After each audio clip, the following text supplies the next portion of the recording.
Hi అందరికీ welcome to my channel. ఈరోజు వచ్చేసి నేను మీకు ఒక బ్యూటిఫుల్ మగ్గం వర్క్ డిజైన్ అయితే చూపించబోతున్నానండి. శారీ వచ్చేసరికి యాష్ కలర్ ఆర్గాన్జా శారీ పైన మనకి ఈ విధంగా థ్రెడ్ వీవింగ్ అయితే వచ్చిందండి. ఈ శారీకి నేను వచ్చేసరికి బేబీ పింక్లో బ్లౌజ్ అయితే తీసుకున్నాను అనమాట. సేమ్ శారీలో ఉన్న డిజైన్ని మనం ఇలా మగ్గం వర్క్ అనేది చేసాము.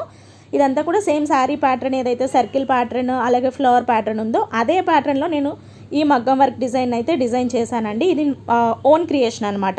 మన శారీ పైన ఎలాంటి డిజైన్స్ ఉన్నాయో సేమ్ డిజైన్స్ మన బ్లౌజ్ పైన చేసుకున్నట్లయితే డిజైన్ అనేది న్యూగా ఉంటుంది, ఎవరికీ లేకుండా మనకే ఉన్నట్టుగా ఉంటుంది, మన శారీకి తగ్గట్టుగా. చూడండి, మనకి శారీలో ఏదైతే కలర్ కాంబినేషన్ ఏదైతే డిజైన్ ఉందో సేమ్ డిజైన్లో నేను ఇలా బ్యాక్ నెక్ ఈ బ్లౌజ్ అంతా కూడా డిజైన్ చేశాను. అలాగే ఈ డిజైన్ కాస్ట్ వచ్చేసరికి మీకు 3500 పడుతుందండి. నా దగ్గర చేయించుకోవాలి అనుకున్న వాళ్ళు కింద స్క్రోల్ అవుతున్న వాట్సాప్ నెంబర్కి కాంటాక్ట్ అవ్వండి. షార్ట్ హ్యాండ్ ఇచ్చాను, అలాగే ఫ్రంట్ వచ్చేసరికి ఈ విధంగా నెక్ ఇచ్చాను. Design cost 3500.